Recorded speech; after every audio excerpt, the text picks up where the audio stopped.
Welcome, everyone, to Tammany University's 2024 webinar series. I'm delighted to introduce Neil Bell, our speaker today. Neil is an Oregon State University horticulturist and professor. In the past 20-plus years, he led numerous plant trials, including his current project testing 118 olive cultivars. But that's material for a future talk. Today, Neil will focus on ground covers for areas without summer irrigation. Neil, we already have your first slide on the screen. Please take over. We look forward to what you have to share with us. All right. Thank you, Sherry, and thanks everybody for joining us today. It's a pleasure to share this topic with you. It's kind of a topic a little bit near and dear to my heart for a couple of reasons. One is this is a photo of a portion of our landscape out west of Monmouth in Polk County, and the landscape is on a rural acreage and therefore on a well. And what we learned over during the course of a period of time is that there was sufficient water for the house, but not for the landscape. So our landscape has evolved to principally be unirrigated. So that was a learning process in and of itself. And so just so as part of the landscape and what it will look like during late summer. And of course, the other thing that influences the availability of water here is the presence of these large Douglas fir trees. So yeah, it was a good learning process to see what would thrive in our landscape. This is another portion of the landscape without needing to add summer water. And there's definitely advantages to doing so, as we'll see shortly. The other aspect, which Sherry alluded to, is that over the years, my colleague Heather Stoven, who is in the Yamhill County Extension Office, and myself have done a number of landscape plant evaluations under unirrigated conditions, which included cistus, hylimnium, grevillea, ceanothus, arctostaphylos or manzanitas. And more recently, we planted this evaluation of ground covers, specifically broadleaf evergreen ground covers in 2021 at the North Willamette Research and Extension Center. And we followed that up with this planting, which consists of about 18 or 20 different cultivars of phlomis, or Jerusalem sage, as they're commonly known, along with some companion plants in 2021, also under unirrigated conditions. So the idea was to see how well they performed without summer irrigation, and also assess things like hardiness, size, flowering period, and any disease or other types of pest problems. So yeah, that is the two major sources of knowledge, I guess you could say, of what I'm going to discuss with you today. So to start out with, there's, I guess I go over the reasons why one would choose maybe to not irrigate your landscape, or why you might choose to not irrigate a portion of your landscape, because certainly either approach is possible. One is, of course, is our case, we didn't really have access to sufficient water, and our well delivered X amount, and we decided we were going to dedicate that to the house rather than to the landscape. You may want to choose to save on the cost of an irrigation system, and there's certainly the cost not only of installing it, but also in maintaining it. You'll also save on the cost of water, which even with your not using an irrigation system, the cost of irrigating a landscape can become quite high in certain communities during the summer. You may also wish to reduce the vigor or eliminate some weeds, and certainly some summer annuals, for instance, do not thrive. For example, pigweed or lamb's quarters or crabgrass are much reduced in vigor or eliminated by elimination of irrigation. So there's a number of other reasons why you would choose to do this, but there's the major ones. In doing so, of course, the plants that you dedicate to a landscape without irrigation have to be able to tolerate 4 months of summer drought and heat. So the ones that I'll mention as we get into the suggestions for an unirrigated landscape are capable of doing that without a problem. So let's look quickly at a ground cover definition. And I lifted this from Hortus Third, dated from 1976. And so their definition of a ground cover is in horticulture, ground covers may be considered to be those perennial plants, usually requiring minimal maintenance, that may be substituted for lawn grasses on special sites where the latter normally do not thrive or where lawn maintenance becomes difficult, as in dense shade on steep slopes or terraces, and on sandy or rocky soil where water is not available. So the definition, interestingly enough, utilizes them only where you can't plant a lawn, which may be dating themselves a little, I guess. But we'll certainly look at another definition of ground cover, which we've utilized, and which is a whole lot simpler than that. So, I mean, a ground cover, using that definition, could be literally anything. You can use annuals, and so there's a rather intensive planting of annuals. But which definitely do cover up the ground, so to speak. Here's the rarely seen but desirable squash landscape, long ground cover taking over a landscape in Salem. You don't see this very often. But you can consider a ground cover to be really anything that does that, covers up the ground. So perennials in for sun, like these black-eyed Susans, or for shade, like these hostas and companion plants. And then woody plants. This is a bamboo ground cover on campus at OSU in Corvallis. And then, of course, there's the well-known ground cover conifers as well. So what we're going to focus on, while those are all serviceable, in many cases, of course, they will require irrigation. Certainly the annuals and many perennials will require summer irrigation in order to thrive. Some of these coniferous plants, by contrast, uh, probably will do well without irrigation after establishment, but it's kind of a hit or miss basis. What we're going to focus on is broadleaved evergreen ground covers. And so that's going to be the ones that we are trialing, and the ones which preferentially I will use in my own landscape for a number of reasons. So you could summarize the specific benefits that you get from a broad-leaved evergreen ground cover.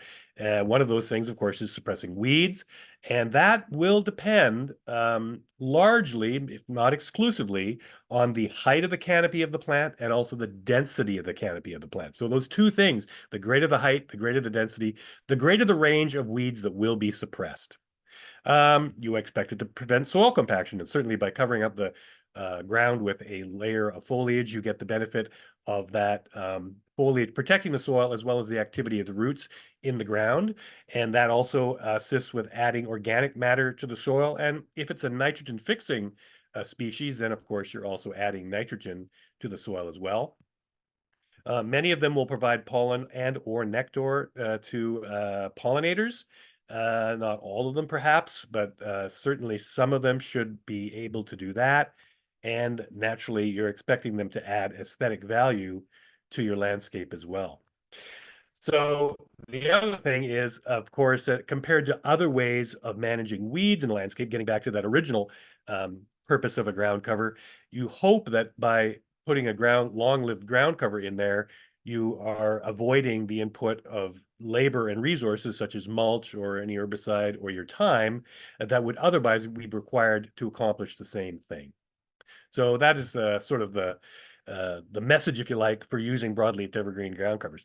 So not using some kind of weed management is not an option in the Pacific Northwest because, of course, bare soil, as we see here, will quickly become inundated with a potpourri of the local weeds. And that potpourri will depend on where you're located and the weeds that are prevalent in your immediate surroundings. But here we have an example of what happens.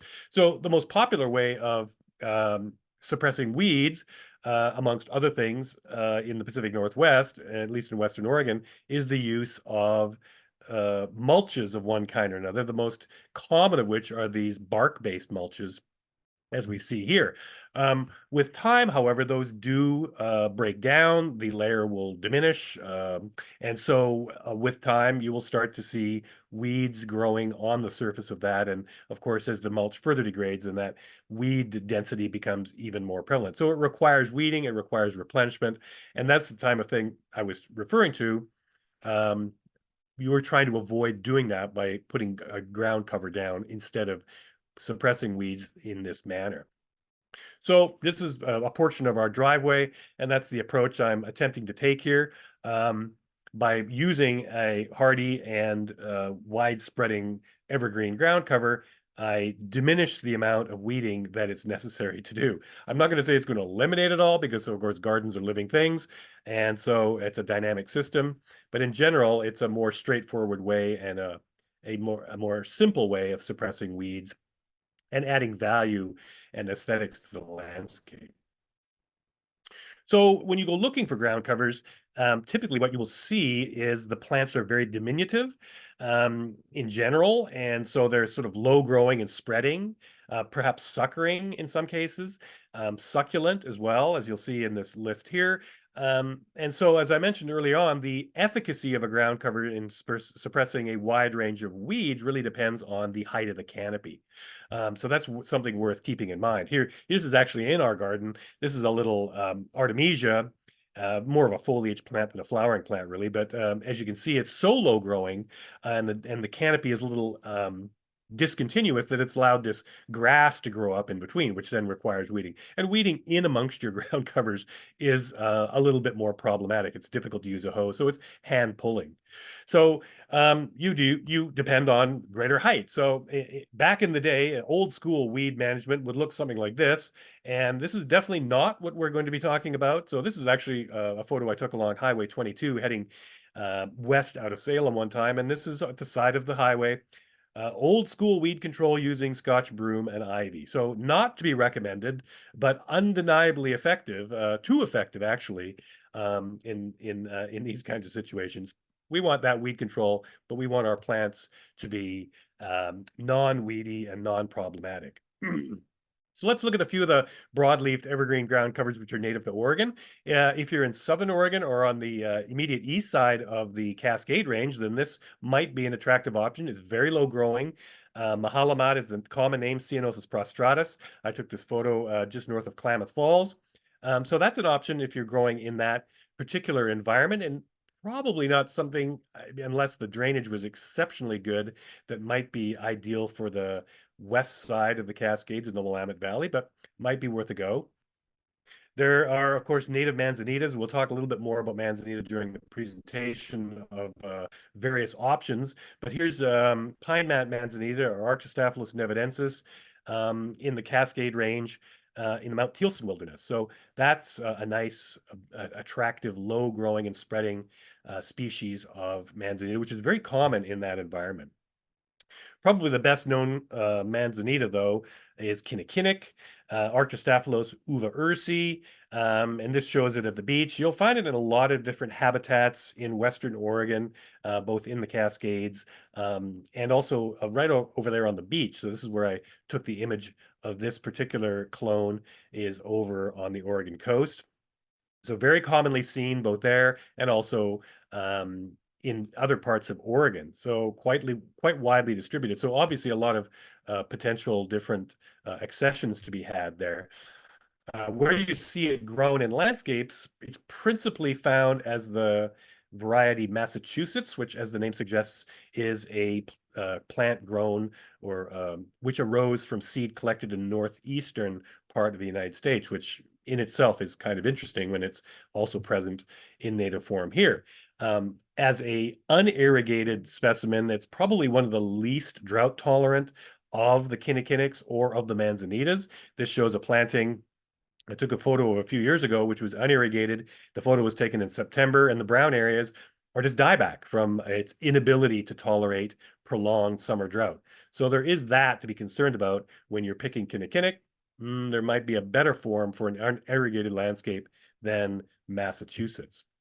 The other problem is some of the forms of kinnikinic do seem to be prone to certain fungal or bacterial diseases, and this just shows a planting which is in the throes of one of those disease problems. So best to pick one which is better suited to this area. And so this is actually a form called Radiant, which was in our ground cover trial planted in 2021. And in general, the West Coast forms of kinnikinic are much better performers than Massachusetts. They're more vigorous, and they seem much more tolerant of drought than Massachusetts is. So I do list a couple of these on the handout, and so it might be worth looking for those as alternatives for kinnikinic ground cover in your landscape. The other possibility is what's called hybrid manzanita. And so where Arctostaphylos uva ursi, kinnikinnick, and the native Arctostaphylos columbiana, known as hairy manzanita, overlap, they create these hybrid forms, which are taller and denser than kinnikinnick. So again, it's a higher canopy than kinnikinnick itself, and so uh, a little bit more effective, I guess you could say, at suppressing certain weeds than kinnikinnick would be by itself. And Arctostaphylos columbiana is actually more of a shrubby form. Then there's Oregon grape. And so Oregon grape in itself is quite a tall plant. It can easily reach 6 feet tall. There are also compact forms out there. This may be the one called compacta. Um, and so this is one of the species of what's typically called Oregon grape, or one of its relatives, that are native to Western Oregon. There's also creeping Mahonia. This is a photo taken in the Columbia River Gorge. Berberis repens. So that's found pretty commonly as well. As with the other forms of barberry, it forms a somewhat discontinuous canopy, and it's also not very tall.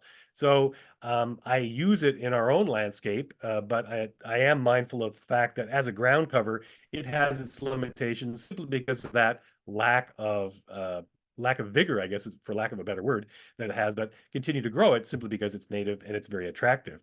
The third species that you'll find is Cascade Oregon grape, Berberis nervosa, which is commonly seen in shady, somewhat moist situations in many, many locations in the Cascades.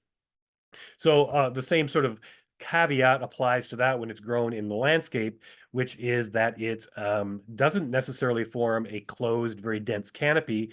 And as a result, weeds are able to exploit that. And so even though it's desirable and very attractive and obviously native, it does again have some limitations as far as its efficacy as a landscape plant, strictly for ground cover. So what often you see happening in order to compensate for that is that large numbers of plants for unit area are used in order to get the canopy to be as dense as possible. Though, I mean, that's one way of dealing with that tendency of these plants not to form a very continuous, homogeneous canopy. But of course, there's added expense involved in doing this sort of thing as well. There are forms out there that I think are worthy of introduction or more widespread use. This is a plant of Oregon grape that's at the trailhead for the Mosier Plateau hike in the Columbia River Gorge. So, I mean, you'll see this plant there if you go out there and just look at that habit. It's definitely wider than it is tall, and so it fits what you will see shortly as our definition of a ground cover, and just a beautiful form. So I think things like this are there. Drought tolerant, vigorous forms have to be out there and would be worthy of introduction. The other plant I'll mention is salal, which is a broadleafed evergreen in the heath family and primarily found on the Oregon coast. A beautiful plant which creeps into the Cascade range, and you'll see it in moist sites in the Cascades as well. Pardon me, the coast range, not the Cascades. And you do see it used in landscapes, primarily, I would say, in irrigated situations in partial shade, which mimic where you typically find it in nature. So, I mean, it's always a good thing to think of where does the native plant occur when you're considering use it in the landscape, and attempt to mimic the situations where it's used as much as possible. Beautiful plant in its own right, but for full sun and unirrigated situations, probably not a great choice. So that's just kind of a little bit of an overview of the native ground covers, broadleaf evergreen ground covers that are found in Oregon. And so in the right situation, I think they are a good option. So I gave a definition of the ground cover from Hortus Third. For the purposes of our ground cover evaluation, though, we went with something quite a bit simpler, and that is a plant which is wider than it is tall. So in this case, we're again using woody shrubs, woody evergreen shrubs. And so here's one example of that, which I'll mention again, wild lilac, or one form of wild lilac anyway, Ceanothus gloriosus variety Parectus, which is an inland form of Ceanothus gloriosus found in California. So we just used that definition when we were picking plants for our ground cover trial, and it was as pretty much as simple as that.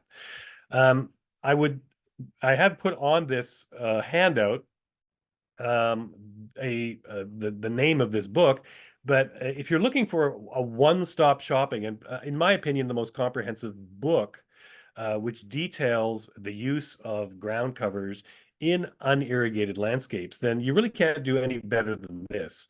This is a book by Olivier Philippi, who has a nursery in Metz in the south of France. And the title of the book is Planting Design for Dry Gardens. He has written other books on similar topics, but this, in my opinion, is a very good guide to selecting plants, but also preparing the landscape for an unirrigated type of culture. So it's very highly recommended. So as I mentioned, he's in the south of France. The red star marks where his nursery is located, right on the Mediterranean, near Montpellier, France. So he operates a nursery, and besides being a nurseryman and author, he also travels the Mediterranean, making selections as he goes, many of which are offered in the nursery.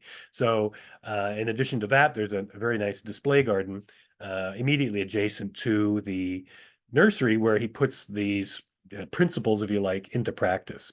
So a highly recommended book for the purposes of establishing a drought-tolerant landscape, especially one where you're considering the use of these low-growing spreading plants. We actually visited him and collected at the nursery, and some of those plants that we collected in the nursery in 2017 ended up in the first part of the ground cover evaluation, which was planted here at North Willamette in 2019. So it's been interesting to see how some of those plants do. The other thing we incorporated into this original ground cover evaluation were some of those plants from earlier trials that we had done, which have that same spreading habit. So that was part of the results that you'll see are the results from those evaluations. The thing that, of course, is really important is to make sure that whatever you're growing is adapted to the types of climatic conditions that we get here in the Pacific Northwest. In our case, of course, Western Oregon. So, as I mentioned, 4+ months of summer drought, relatively high summer temperatures, and then, of course, the potential for cold, as we saw rather unfortunately in January. It was much colder than average, at least much colder than the average of the last few winters, which did damage to things. And so we need to take that into account when we're making recommendations for ground covers for this region. So the remainder of the presentation is a overview of some options for ground cover shrubs uh, by bloom time. So starting early in the growing season and then sort of progressing towards the end of the growing season. And so we'll start early in the year. And keep in mind, these are just some suggestions because of time limitations. We can only make some recommendations even within a given genus. So there are others, many of which you may already be aware of. What I will be discussing are just some which have performed well for me and for us in our ground cover trials, and maybe actually commonly seen, as a matter of fact, because of that success. So, starting out with a great plant for dry shade. Most of the plants I'll talk about are for full sun, but of course, there's also places in the garden where sun is limited, and so you may want something that's tolerant of shade. Sun-tolerant plants in general do not tolerate shade, but there are some plants which are explicitly suited for dry shade, and this is one of them. So it's probably one of the best known winter blooming and fragrant evergreen shrubs. So they're sweet box is the common name. The two most commonly seen ones, Sarcoca confusa and Sarcoca hookeriana. So this is confusa, which has these shorter, stubby leaves, but then the white flowers, which typically start blooming in January, are very, very fragrant. So it's for that reason how tough this plant is, tolerant of dry shade, that you see it used as commonly as it is. The alternative is Sarcococca hookeriana. And by the way, there are other selections and species of this genus out there. I'm just providing the two most common ones. But this is Sarcococca hookeriana, which texturally is a bit different because the leaves are longer and narrower than those of Confusa, but it has the same white flowers. Bloom time is about the same and also highly fragrant. So a good selection if you're looking for something to cover up some ground in shade where you don't want to irrigate. It's very successful under those circumstances. Winter heaths. There are so many different heaths to discuss in the genus Erica. And the most tolerant of drought of those, I would say, are the Mediterranean forms or Mediterranean types, Erica carnea and the hybrid Erica darleensis, which are commonly available. Many cultivars of those exist. Again, they're winter or late winter flowering. So very desirable for that reason. Many different color forms out there as well, and generally very successful in full sun without summer irrigation. I can't help but mention salvia rosemary, salvia rosmarinus. The trailing types, of course, are the most commonly seen as ground covers. These were beat up on, unfortunately, fairly quite a bit by the cold that we had in January. Prior to that, they'd gone through winters up probably since 2016 without showing really serious damage. There's lots of different mounding and trailing cultivars of rosemary out there. In general, they do tend to be less hardy than the more upright shrubby forms. So that's something to be aware of. Having said that, they're very aromatic, of course. They're extremely drought tolerant, being Mediterranean shrubs to begin with. Excellent ground coverage as they form a dense canopy. But they do have that a little bit of tenderness, which unfortunately was revealed by the cold that we had in January. Manzanitas, already talked a little bit about kinnikinick, and there are lots of other manzanita species native to the West Coast, and which vary greatly in size. And so that's something that's worth looking at. This is just a shot of greenleaf manzanita up at Crater Lake. So you'll find them distributed all the way down the West Coast from British Columbia into California. Lots of different species. The name manzanita refers to the fruit, which resembles little apple, manzanita meaning little apple. So this is just a fruit on one of the forms. I already mentioned one form of kinnikinick which did well in our trial called Radiant. This is another one, a form of kinnikinick from California called Anchor Bay. And as I mentioned, the California or Oregon selected forms tend to be very drought tolerant compared to Massachusetts and more vigorous. So just in general, a little bit better as ground cover in unirrigated situations. Other possibilities, this is a very nice select form of Arctostaphylos nummularia, otherwise known as glossleaf manzanita, which forms a nice mound spreading to about 3 feet and about 2 feet tall, with these nice little white flowers in March into April. If you're looking for a much bigger plant, one of the forms of Arctostaphylos hookeri would be a possibility. This is one of those called wayside, which gets to be about 3 to 4 feet tall and probably 8 or more feet wide. So if you're looking to cover a big area with a manzanita, this would be a good selection. And there are others. So those are just a couple of suggestions amongst the manzanitas. There are quite a few others out there on the market.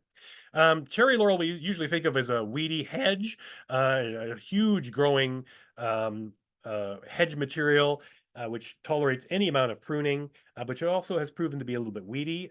This is a form, though, of it, Mount Vernon laurel, Prunus laurocerasus Mount Vernon, which is just a ground cover. It's very diminutive, rarely flowers, and though it's not particularly vigorous, it is tolerant of drought, as is cherry laurel, and so it would make a good option. But there you're going to be getting into quite a few plants per unit area. That's where I've seen it most successful. It doesn't have a great deal of vigor, but when it gets established, it's long-lived and very tough. Cotoneasters, of course, have been around for a long, long time as ground covers. There are many, many species, both deciduous and evergreen, that would form a serviceable ground cover. So you see these used quite a bit in area landscapes. They're quite textural plants, in my opinion. Some of them have proven, particularly in southwestern Oregon, because of the fruit being red or attractive to birds, to be a little bit on the weedy side. So that is something to bear in mind. But that said, they are also exceptionally tolerant of drought, which we would not necessarily expect, given the fact that they're Asiatic in origin, not from a Mediterranean climate, so to speak. Oregon State University, the horticulture department, my colleague Ryan Contreras has been breeding many genera of plants, including Cotoneaster, and a few years ago released this clone of Cotoneaster known as Emerald Beauty. And this is actually a photo of it in our ground cover trial. And it was just as drought tolerant as anything else in the trial and forms a nice spreading shrub about a foot tall and about 3 feet across. So if you're looking for a specific Cotoneaster, which is bred for non-weediness, this would be a good option. Rock roses, the most commonly seen rock roses are this one, Cistus hybridus, which is a pretty vigorous cistus, which forms a evergreen mound about 4 feet tall and about 5 to 6 or maybe more feet wide. And here it is in a mass planting in Dallas. Very effective when used this way and blooming with these white flowers in May. The other one that you'll see commonly grown is Cistus purpureus, or the orchid rock rose, which has these purple flowers with a blotch on each petal at the base of each petal. So both of these are freely available in the market. Both of them are similarly vigorous, so pretty large growing shrubs. So if you've got a large area, then either of these rock roses, which are Mediterranean in origin, would be good options for ground cover. Much smaller than that is the sunset rock rose, which forms a spreading mound about a foot to 2 feet tall and then maybe 3 to 4 feet across. So this shows it in our trial again. It has these very amazing magenta flowers, which bloom in May into June, and then will flower sporadically the remainder of the summer. So it's actually got a fairly long bloom period compared to other rock roses. This is one which has consistently performed well for us and is out there. This is Cistus obtusifolius, which is similar in many respects to Cistus hybridus, but is a much smaller plant. So this will get to be about 3 feet tall by about 4 to 5 feet across. So it will fit in places that Cistus hybridus would not without requiring pruning, which these plants don't really like. So this is just the way it looks. So again, we don't prune. We don't spray, we don't irrigate or fertilize our plants in these trials. So this is just how this plant went and looks all by itself. So again, as a mass planting specimen, it's a very good plant for smaller scale types of landscapes, along with Cistus sunset. If you've got more space, this is a form of rock rose known as snowfire, which is much larger. You can count on something that's going to get to be at least 4 feet tall and about 8 feet across. So again, for those driveway embankments or other areas where you've got a lot of space to cover and don't want to use a lot of plants, this would be a good option. And once again, it's got those spotted petals with white flowers in this case. Um, the other genus, which is related to rock rose, is Helimium. And we have a couple of different Helimium in our ground cover trial. This is Helimium lasianthum sandling, which is a much more silvery foliage plant than the cistus are, and is also distinguished by having yellow flowers, which are produced in abundance in May. Again, with a little blotch at the base of each petal, which gives a very characteristic look. But this is a very tough spreading ground cover that only gets to be about 2.5 feet tall, spreading to about 4 or 5 feet wide. Very, very good small scale ground cover. Even smaller than that are the sun roses. So this is Helianthemum nummularium. There are a lot of different forms of this on the market. I'm only going to show a couple, but this is a wide range of colors. Almost everything except blue, as far as I can think. So this is kind of a yellowy orange form called Cheviot. And here's a red form called Belgravia Rose, both of which are freely available in our area. But there are many, many other to choose from in whites, in yellows, in pinks, and so forth. So if you're really looking for a diminutive ground cover that won't exceed more than, say, 18 inches by 2 feet in width, then this is really a good option. So it'll fit in a lot of small, sunny spaces. Lavenders, of course, lots of different forms out there. Spanish lavender, excuse me, is one of the earliest lavenders to bloom, and there are multiple options in terms of cultivars. for Spanish lavender, or Lavandula stoicas, as it's called, which has a very interesting and distinctive inflorescence. So these are heavy flowering aromatic plants, which really work well in landscapes as ground cover. Here's somebody who's actually using a form of that as a mass ground cover on a dry bank. So, yeah, again, you can use a single plant, or do a mixed planting of lots of these plants to create a little bit more diversity in the landscape. We'll talk about other lavenders shortly. Ceanothus. So ceanothus, again, are largely thought of as California lilac as a common name, but there are many forms native to Oregon as well. This is one of the better known ground cover forms, the so-called point raised ceanothus, or Ceanothus gloriosus, which makes a spreading ground cover which reaches about 2.5, 3 feet perhaps, and spreading to several feet wide, and offering these light blue flowers, which are very attractive to pollinators, by the way. Ceanothus in general seem very attractive to pollinators of various kinds. So these typically flower in May. I mentioned this plant earlier. This is a much taller form of Ceanothus gloriosus than point raised ceanothus. This is Ceanothus gloriosus variety porrectus, which is an inland form. So gloriosus itself is native to the coast, which it's still hardy for us in landscapes. This is much taller though, and as I mentioned early on, the taller and denser the canopy, the more effective it will be at suppressing a wider range of weeds that you don't want. By the way, ceanothus are nitrogen fixing shrubs, so you get the benefit of that in your landscape as well. If you've just got to have the biggest ceanothus of all, then this one won't disappoint you. This is Emily Brown, Ceanothus gloriosus variety exaltatus. Emily Brown, this one will easily reach 5 feet tall and probably 12 or more feet wide. So only for the largest conceivable areas. Seems to me that this might be quite effective as a ground cover on highway embankments, but yeah, it would be it would be interesting to try that, because this is about the largest landscape ground cover you could get. As I said, ground covers of every size for non-irrigated landscapes. So there are other ceanothus options out there as well. That's just a taste of what you get when you plant one of those. Carpet brooms are readily available. These are non-weedy, unlike, of course, Scotch broom, which we saw an image of earlier. The carpet brooms are a different genus, for one thing, Genista. This is one of two commonly grown species, Genista pilosa. Both are known as carpet broom. So again, these are nitrogen-fixing, low-growing, spreading shrubs that have a very short bloom period, in bloom right now.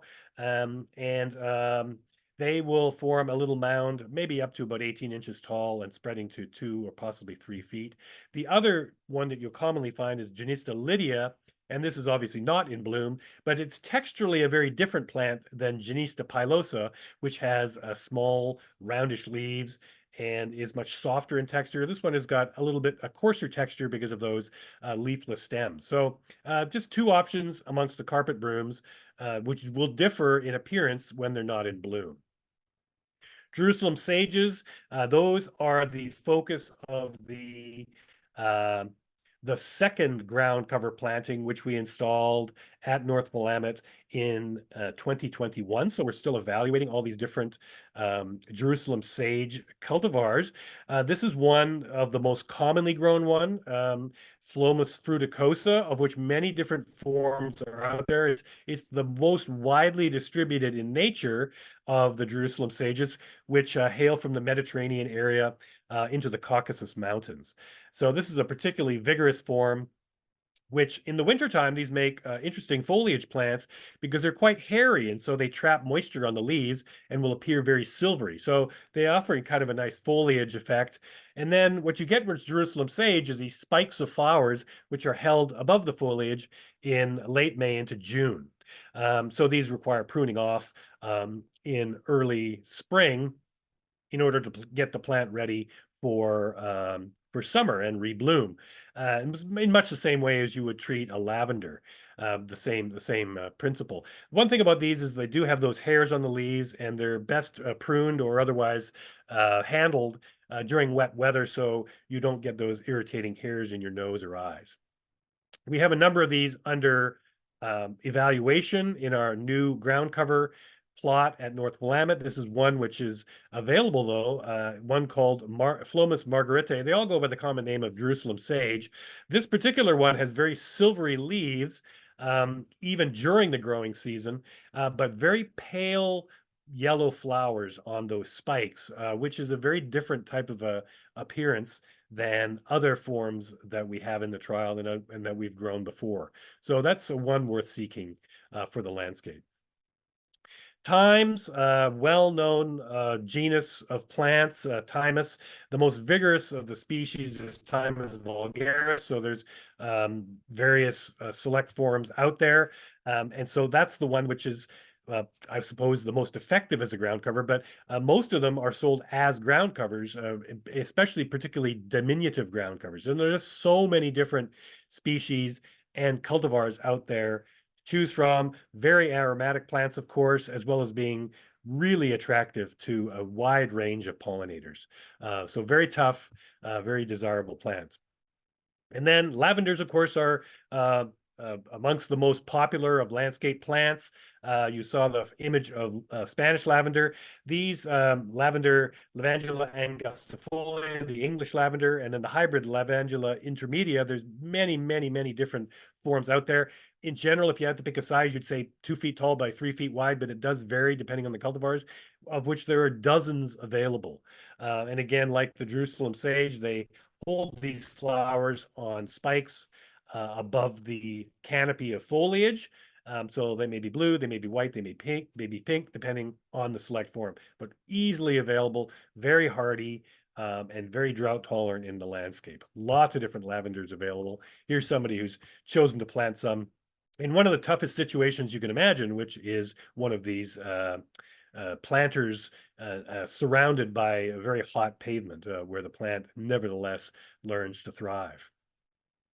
Again, for shade, if you've got a shady spot, this is the one vine that I included in the presentation, which again is readily available on market, Star Jasmine.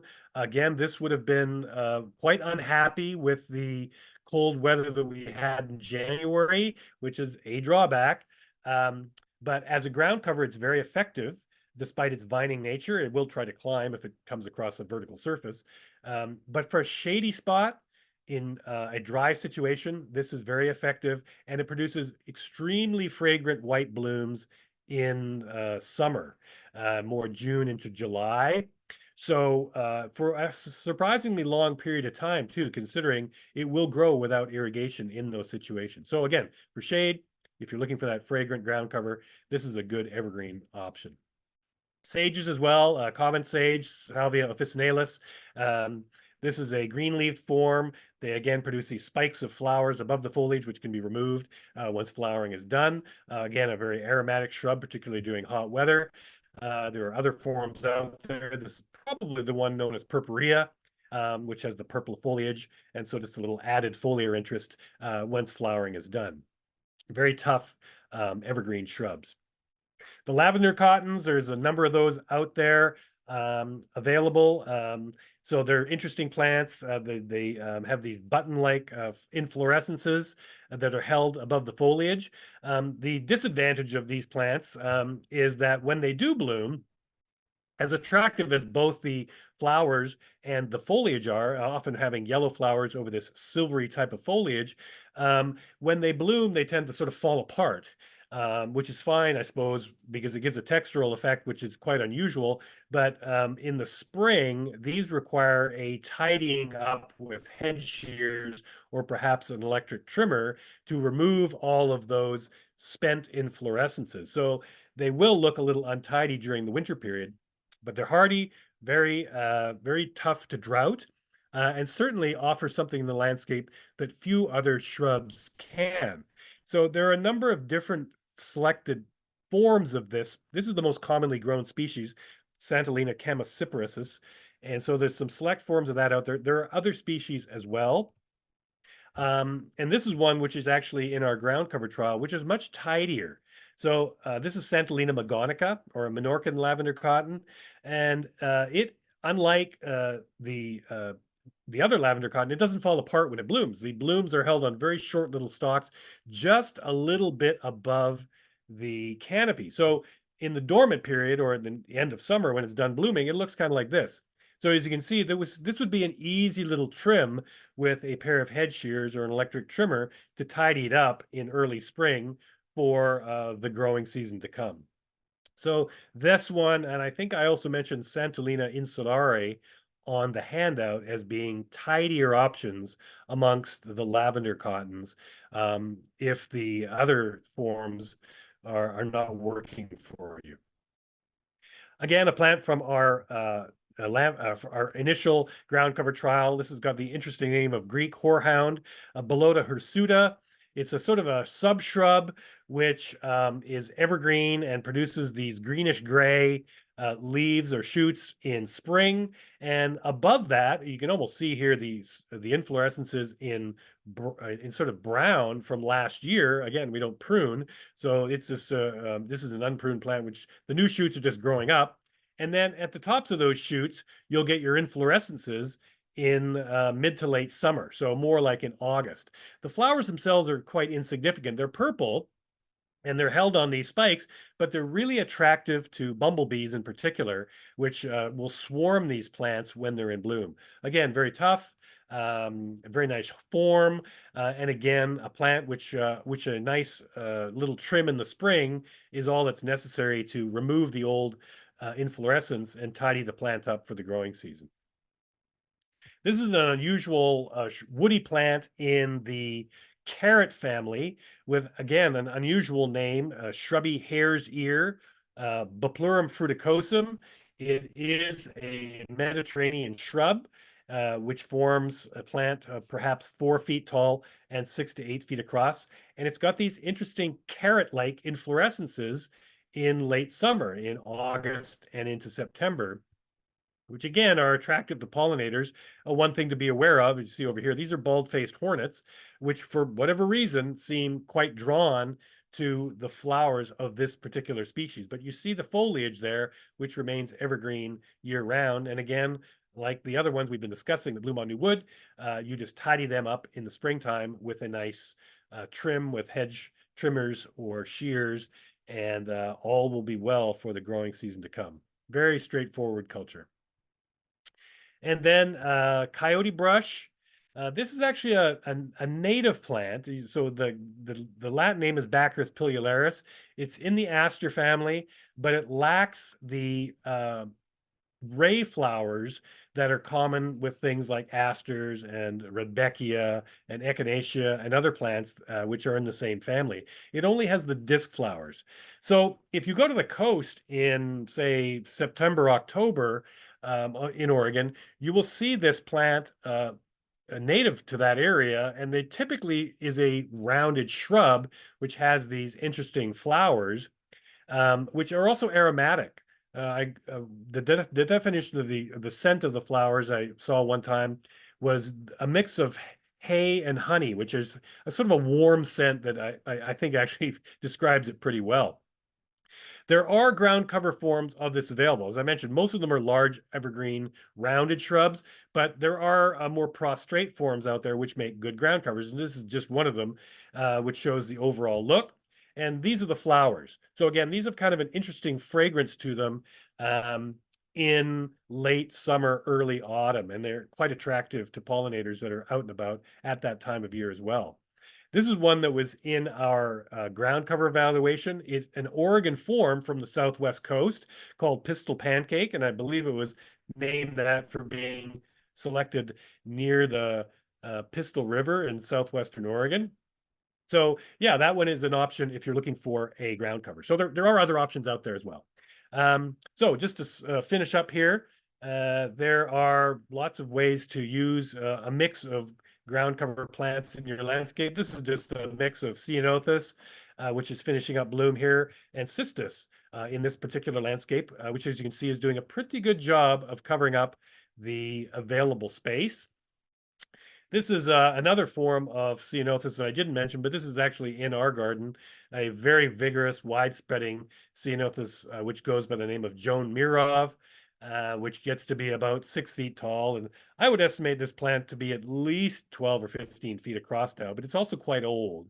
But it just keeps growing. And as you can see in the background, it's competing in full sun, full afternoon sun, with these Douglas fir and oak in our landscape without a blink as far as drought tolerance is concerned. So in a situation like that, that's the most drought toleranty plant that you can ask for. It's truly, truly tough.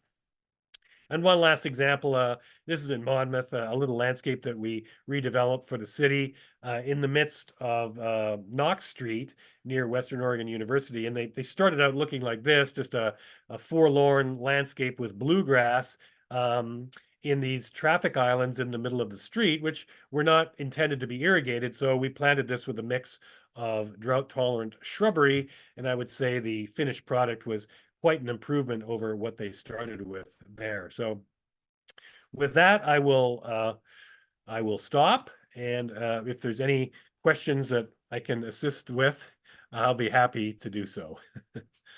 That's great, Neil. Thanks so much for all this great information. How about let's stop your sharing. There we go. Wonderful. We have about 10 minutes left, so I'd like to just throw out a number of things and get your thoughts, perhaps 1 or 2 minutes per topic. Does that sound good? Sure. All right, cool. So first of all, most of these plants you said are full sun, and they originated from really poor soil regions, the Mediterranean, where everything is scree, rocky, poor soil. For those of us who already have a clay-based soil that we have amended with compost over the years, so it's kind of much richer. What do we do if we want to grow these plants? What do we do with our soil? Um, amending amending clay soil with organic matter is, in my opinion, a good idea. Because a thing to keep in mind is even though you often hear, well, adding organic matter, they're not plants which are suited to an enriched soil or one which is relatively high in organic matter. That organic matter addition will go away.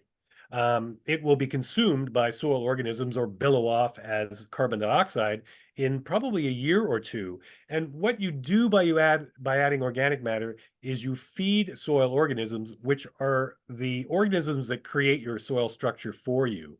So in the short term, an addition of organic matter, particularly if the soil is compacted in any way, shape, or form, that is bad and should be addressed before planting.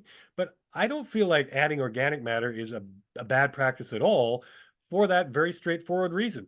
It will go away, so to speak, for the most part, in a short period of time. And hopefully, what you've got afterwards is a more structured clay soil, which drains better. Because no doubt about it, drainage matters. But that's one way to create better drainage is allowing nature to take its course.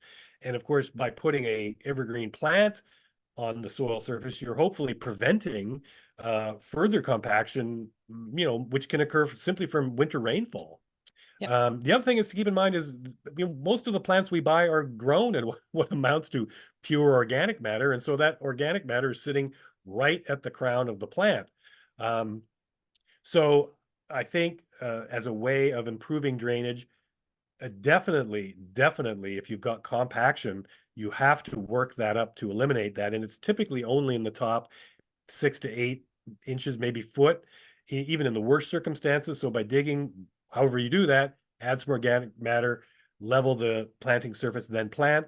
I think it makes for a better environment in the short term and also in the long term. great. So there are some questions specifically about maybe the fire resistance of some of these plants that have clearly perhaps high concentration of volatile compounds in them. What do you know about them? Well, well, there's no doubt about it. I mean, plants like rock roses are fire adapted and will reproduce by seed. So, I mean, if fire is a problem, then I would not choose to use something that was likely to be a problem uh, in a situation where fire wasn't potential issue. So yes, choose according to the specific circumstances that you reside in, I guess you could say. But yeah, no doubt about it. They're aromatic and they will burn. Uh, so Ceanothus is aromatic, Arctostaphylos is, but certainly Cistus is very highly aromatic. So is maybe rosemary's. In general, if they're really fragrant with the chemical compound, then it's probably more volatile, and don't put it in fire-prone areas. Is that a Yeah, yeah. general I mean, rule? this is not a presentation about, obviously Yeah. fire adaptation and ground cover use. So that's why there's a mix of things. Well, there's a mix of things that would be suitable for fire resistant or non-resistant landscapes. So I would be mindful of that characteristic and maybe cross-reference any of your choices with the new fire resistant um, landscaping publication, which is also available through OSU Extension Publications. Hmm. It's brand new. It was literally published this year. So I would make sure if you're looking for ground cover and you're in a situation where that is a concern, cross-reference any choices with both publications because they Great. have both got extensive plant lists. Great idea. There are a number of questions about deer browsing of various plants. What's your experience in general? What is less liked by deer? Anything that's very aromatic is going to be less liked by deer. So just because it's very tough leaved and drought tolerant does not mean it's resistant to deer. Manzanitas in general are not resistant to deer. Ceanothus in general are not resistant to deer. Not all cistus are resistant to deer. I would say things like thyme, things like lavender, things like rosemary are going to be more resistant to deer. Um, and maybe resistant. But I always hesitate to say they're resistant to deer because there's always that deer that defies the stereotype and may choose to sample. But in general, I'd say the more aromatic the plant, the more resistant. But just again, because it's got a tough evergreen leaf, that doesn't make any difference to a deer. They will browse on it. Yeah, yeah. How about longevity? There are a number of questions about Ceanothus having a reputation of being short-lived. Yeah, I think the reputation may partly be derived from there are some that I do believe are. I didn't mention one that was short-lived in my experience anyway. Um, but I would also longevity also depends on the growing circumstances. So if the drainage is inadequate, if heaven forbid, I think the biggest problem is where they do receive summer irrigation. Some of these plants are going to resent that.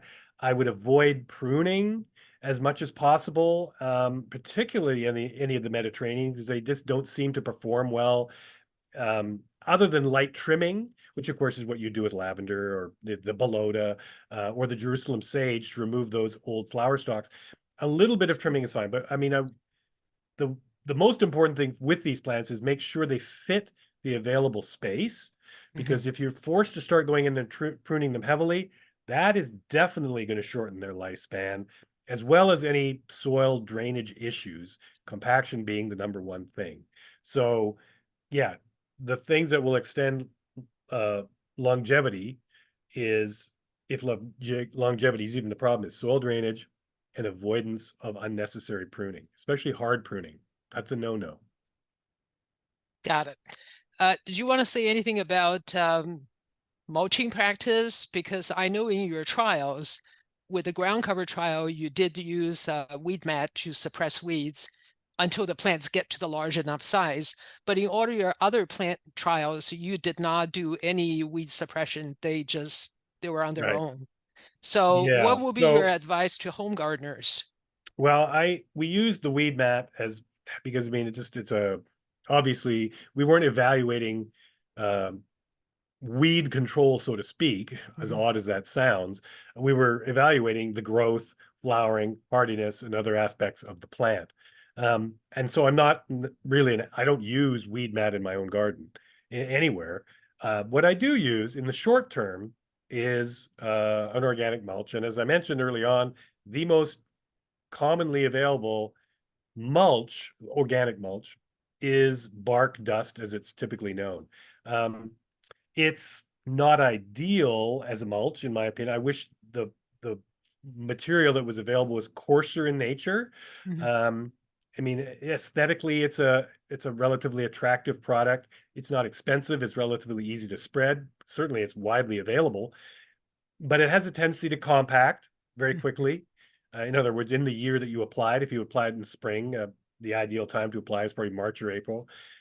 Well, by the end of the year, it's compacted itself, and the whatever was applied has diminished in significant proportion. Probably half of what you actually applied is present in somewhat compacted form, and then it becomes somewhat hydrophobic.